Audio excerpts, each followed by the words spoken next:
Olá, queridos amigos e irmãos, companheiros de estudo aqui da obra O Nosso Lar, de André Luiz, a psicografia do Chico.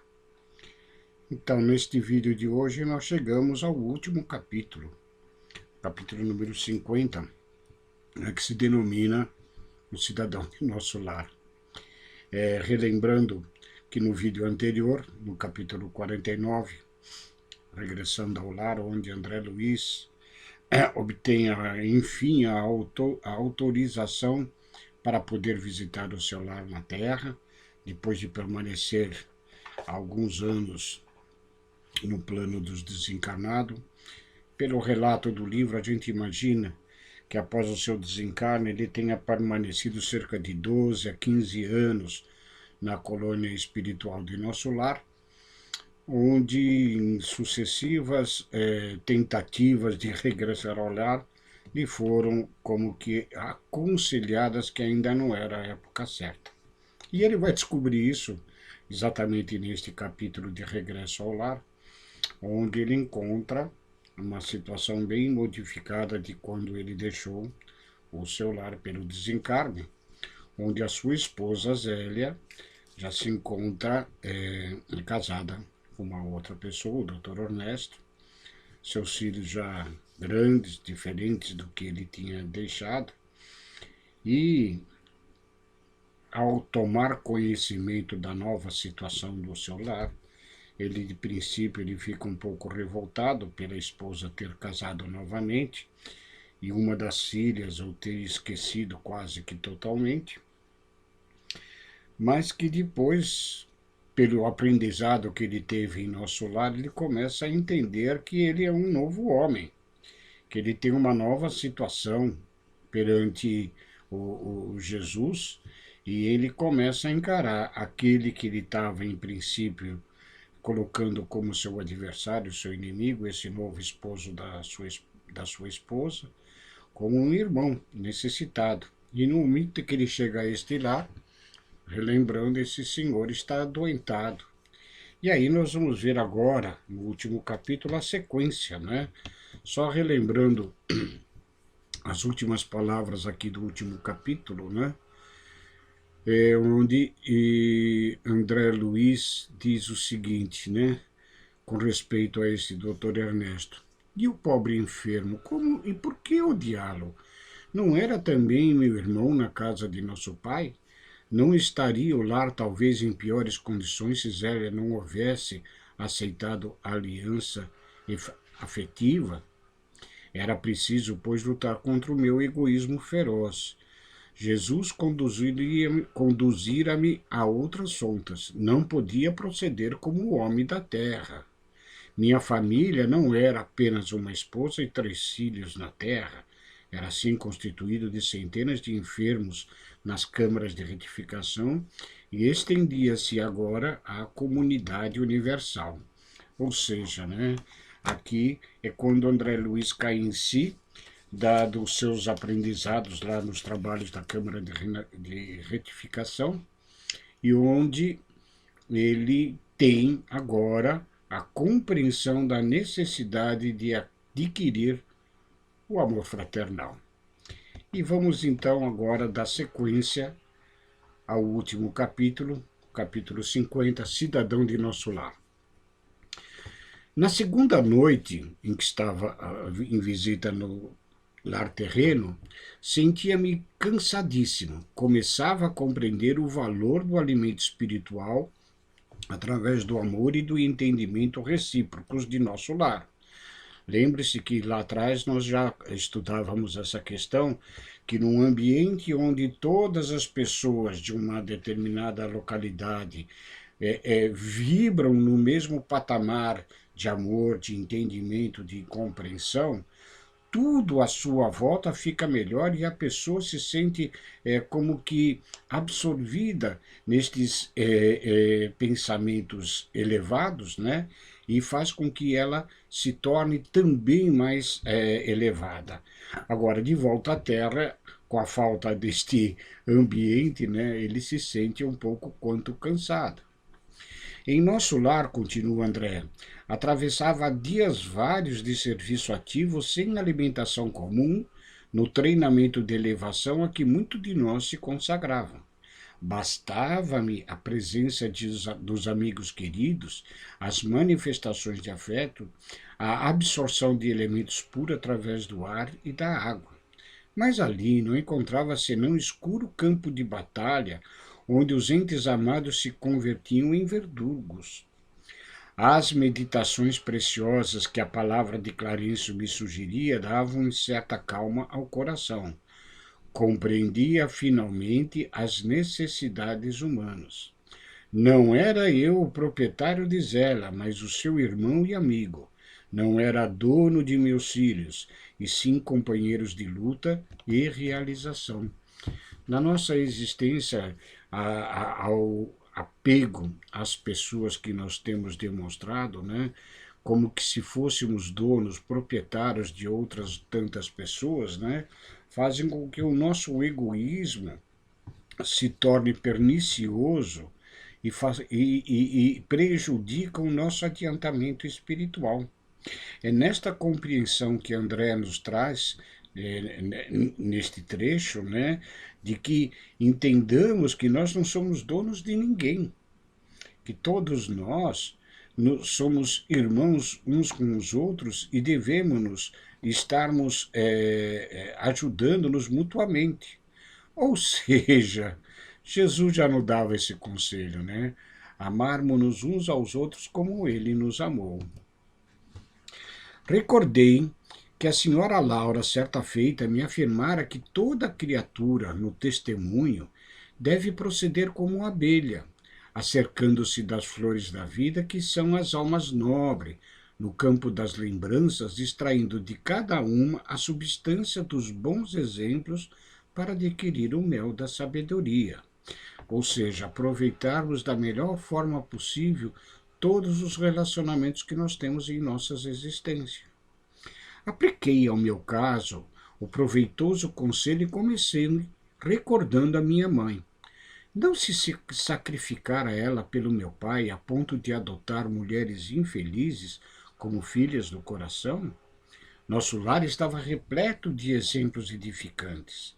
A ministra veneranda trabalhava séculos sucessivos pelo grupo espiritual que lhe estava mais particularmente ligado ao coração. Narcisa sacrificava-se nas câmaras para obter endosso espiritual de regresso ao mundo em tarefa de auxílio. A senhora Hilda vencera o dragão do ciúme inferior. E a expressão de fraternidade dos demais amigos da colônia? Clarencio me acolhera com devotamento de pai. A mãe de Lísias, Dona Laura, me recebera como filho. Tobias me recebe como irmão. Cada companheiro de minhas novas lutas me oferecia algo de útil à construção mental diferente que se erguia célere no meu espírito. Veja que quando nós somos acolhidos com tanto amor, com tanta ternura, o nosso padrão inferior ainda, presos a egoísmos e orgulhos, ele tende de fato a se modificar. Não momentaneamente, mas com o uso da inteligência, da razão, da compreensão, nós passamos a discernir melhor o que é sermos irmãos fraternais.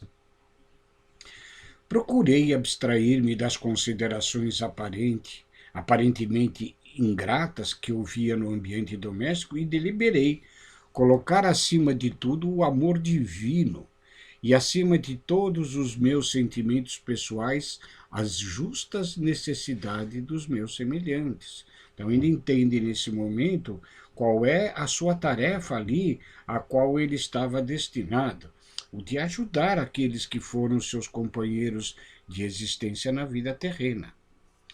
No meu cansaço, eu procurei o apartamento do enfermo, o Dr. Ernesto, cujo estado se agravava de momento a momento. Zélia amparava-lhe a fronte e dizia, banhada em lágrimas, Ernesto, Ernesto, tem pena de mim, querido. Não me deixe só. Que será de mim se me faltares?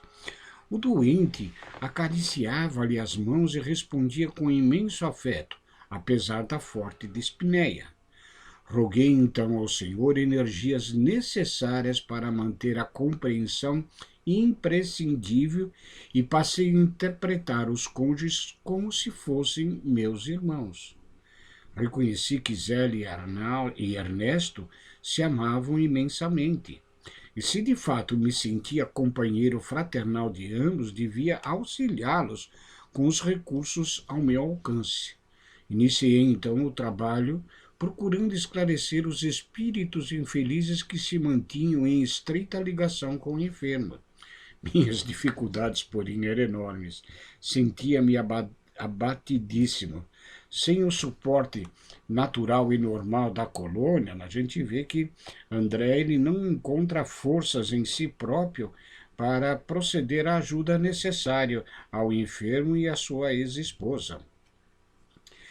Nesta emergência, lembrei certa lição de Tobias, quando ele me disse: aqui em nosso lar, nem todos necessitam do aérobus para se locomoverem, porque os habitantes mais elevados da colônia dispõem do poder de volitação, ou seja, o poder de se deslocar em suspensão, vencendo os efeitos da gravidade.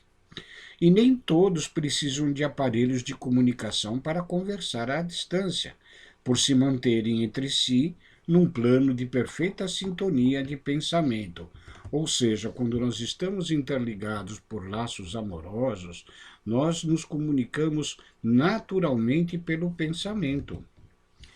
Os que se encontram afinados desse modo, diz Tobias, podem dispor à vontade do processo de conversação mental, apesar da distância. Aí lembrei-me, diz André, o quanto me seria útil a colaboração de Narcisa e experimentei. Narcisa, aquela sua companheira de trabalho, a enfermeira das câmeras de retificação. Concentrei-me em fervorosa oração ao Pai e nas vibrações de prece. Dirigi-me a Narcisa encarecendo socorro. Contava-lhe em pensamento minha experiência dolorosa, comunicava-lhe meus propósitos de auxílio e insistia para que não me desamparasse. Passados cerca de 20 minutos, mais ou menos, quando ainda não havia retirado da mente a rogativa, alguém me tocou de leve no ombro. Olha só que maravilha, gente. Era Narcisa que atendia sorrindo.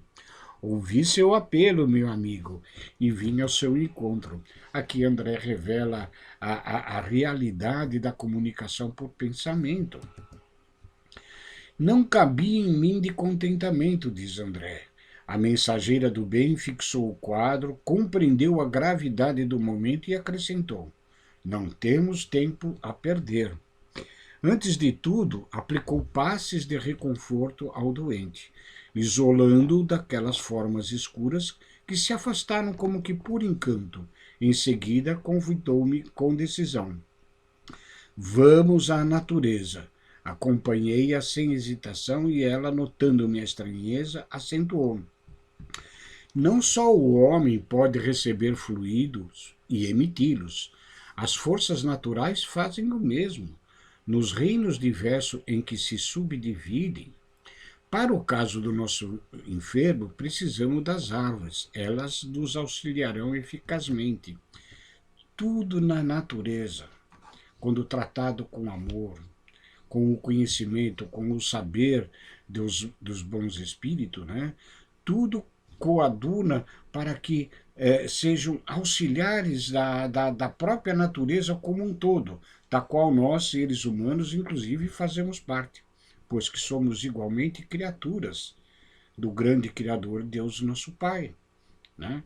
Então, muitas das vezes nós não nos atentamos para a maravilha que é o complexo da natureza a nos envolver e a nos beneficiar. Se bem que, de há muito, desde os indígenas, né, que encontram nas naturezas as folhas, as ervas, as raízes medicinais, e a própria ciência humana hoje, né, descobre através dos estudos que são feitos, né, as próprias propriedades das plantas na constituição de medicação salutar para todos nós. Admirado da nova lição, seguia silencioso, diz André. Chegados ao local onde se alinhavam enormes frondes, Narcisa chamou alguém com expressões que eu não podia compreender. Daí a momentos, 8 entidades espirituais atendiam-lhe ao apelo. Imensamente surpreendido, via indagar da existência de mangueiras e eucaliptos. Devidamente informadas pelos amigos, que me eram totalmente estranhos, a enfermeira explicou: são servidores comuns do reino vegetal, os irmãos que nos atenderam. Tudo na natureza tem o seu próprio cuidado. As próprias entidades espirituais a que se refere André, neste chamamento de Narcisa, né, são entidades que auxiliam o próprio processo da natureza, né, numa comunhão de ideal em torno da força da própria natureza, de todos os fluidos, para que nós possamos nos auxiliarem mutuamente. Não sei se todos sabem, né? Mas existem os elementos espirituais que nos auxiliam incessantemente e nem nos damos conta desta situação. E à vista da minha surpresa, ela arrematou: como vê, nada existe de inútil na casa de nosso Pai.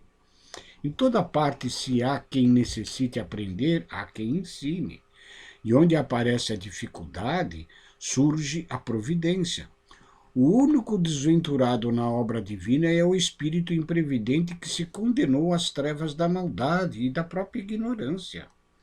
Narcisa manipulou em poucos instantes certa substância com as emanações do eucalipto e da mangueira, e durante toda a noite aplicamos o remédio ao enfermo através da respiração comum e da absorção pelos poros. Veja que muitas vezes somos atendidos pelo plano espiritual, nem nos damos conta, né? Então, muitas vezes aquela melhora que nós achamos que é natural em nós mesmos, que é a resposta do nosso próprio organismo em se recuperando, muitas das vezes nós estamos sendo atendidos por espíritos amigos, né, com fluidos da natureza a nos revigorarem a saúde.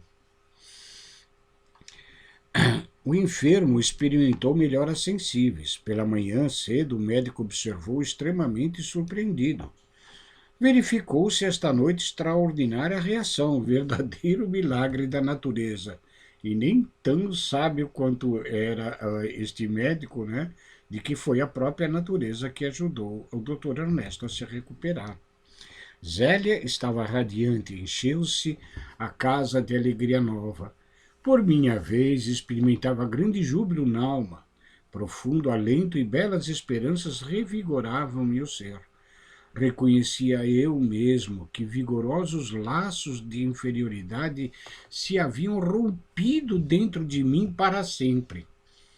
Quando a gente atinge um patamar evolutivo, como este da compreensão, do amor fraternal, de auxiliar por auxiliar, de amar por amar sem interesses escusos, nós sentimos que estamos em um novo patamar evolutivo, em ascensão espiritual. Nesse dia, voltei a nosso lar em companhia de Narciso e pela primeira vez experimentei a capacidade de volitação. Ou seja, o peso dos sentimentos inferiores, da ignorância, né, deixaram de existir no corpo perispiritual de André Luiz, e ele adquire, a partir desse momento, a capacidade de vencer as forças gravitacionais e volitar junto com Narcisa. Num momento, ganhávamos grandes distâncias. A bandeira da alegria desfraldara-se em meu íntimo. Comunicando à enfermeira generosa minha impressão de leveza, ouvia ela esclarecer. Lá em nosso lar, grande parte dos companheiros poderia dispensar o aerobus e transportar-se à vontade nas áreas de nosso domínio vibratório. Mas visto que a maioria ainda não ter adquirido essa facilidade, todos se abstêm de exercer em vias públicas. Ou seja, como se encontra numa colônia onde nem todos possuem esta capacidade, né? É de bom alvitre, é de generosa demonstração fraternal, não humilhar aqueles que ainda não conseguem tal efeito evolutivo. Esta abstenção, todavia, não impede que utilizemos este processo de volitação longe da cidade, quando é preciso muitas vezes ganhar distância e tempo. Nova compreensão e novos júbilos me enriqueciam o espírito. Instruído por Narcisa, ia da casa terrestre à cidade espiritual e vice-versa, sem dificuldade de vulto, intensificando o tratamento de Ernesto, cujas melhoras se firmaram francas e rápidas. Veja que André Luiz, então, após esse aprendizado com a enfermeira Narcisa, ele consegue, pela volitação, manter-se tantas vezes necessariamente revigorado nas suas energias na colônia Nosso Lar, quanto tanto ele pode ofertar o que ele tem de melhor em si em prol do seu antigo lar e daquele senhor que se encontra casado com a sua ex-esposa. Então ele reforça nesse processo as suas energias salutares e as doa ao quem tem necessidade. Clarencio visitava-me diariamente mostrando-se satisfeito com o meu trabalho. Ao fim de semana, chegara o termo da minha primeira licença dos serviços das câmaras de retificação. A alegria tornara aos cônjuges que passei a estimá-los como irmãos. Era preciso, pois, regressar agora aos deveres justos. À luz dormente e cariciosa do crepúsculo, tomei o caminho de Nosso Lar totalmente modificado. Naqueles rápidos 7 dias, aprendera preciosas lições práticas no culto vivo da compreensão e da fraternidade legítimas. A tarde sublime enchia-me de magnos pensamentos. Como é grande a providência divina, dizia eu a monologar intimamente. Com que sabedoria dispõe o Senhor todos os trabalhos e situações da vida, com que amor atende a toda a criação. Algo, porém, me arrancou da meditação a que me recolhera. Mais de 200 companheiros vinham ao meu encontro quando retorno ao Nosso Lar. Todos me saudavam, generosos e acolhedores. Lísias, Lacínia, Narcisa, o velho Silveira, Tobias, Salustio e numerosos cooperadores da Câmara ali estavam. Não sabia eu que atitude assumir, colhido assim de surpresa. Foi então que o ministro Clarencio, surgindo à frente de todos, adiantou-se, estendeu-me a destra e falou. Até hoje, André, você era o meu pupilo na cidade. Mas doravante, em nome da governadoria, declaro o cidadão de Nosso Lar. Porque tamanha magnanimidade, se meu triunfo era tão pequenino, não conseguia reter as lágrimas de emoção que me embargavam a voz. E considerando a grandeza da bondade divina, tirei-me nos braços fraternais de Clarencio, a chorar de gratidão e de alegria. E assim, meus queridos, termina a preciosa lição do plano superior, do plano espiritual superior, que vem através do querido irmão em espírito André Luiz e pela psicografia do nosso querido Chico Xavier, desta obra, O Nosso Lar, que, como já foi dito lá no início dos nossos vídeos, né, como um livro de despertamento da nossa consciência espiritual, desta consciência que nos fará enxergar com mais propriedade os ensinos de nosso Mestre Jesus e os esclarecimentos que a doutrina espírita nos traz a respeito da nossa vivência após o desencarne aqui na Terra, nos planos do Espírito. Saibamos aproveitar estas sublimes lições. E convido-os, agora no final deste vídeo, onde encerramos esta série de leitura e estudo do livro Nosso Lar, a acompanhar novos estudos dentro da obra de André Luiz, o próximo livro, que se denomina Os Mensageiros. Nós vamos iniciar brevemente esta nova leitura e estudo do livro Os Mensageiros, procurando assimilar as preciosas lições que nos traz André Luiz, que sabemos, conforme Chico revela em suas cartas ao ex-presidente da Federação Espírita Brasileira, né, da sua posição de André como que um mensageiro dos espíritos superiores, provocando em nós, neste limiar da nova era, este despertamento espiritual. Queira Deus que nós possamos sermos, como Jesus afiançou no Sermão da Montanha, né? Sermos os espíritos mansos e pacíficos e pacificadores a herdar a terra nesta nova era que se inicia em meados desse século. Fiquem com Deus. Muito obrigado pelo acompanhamento de todos a esses nossos estudos.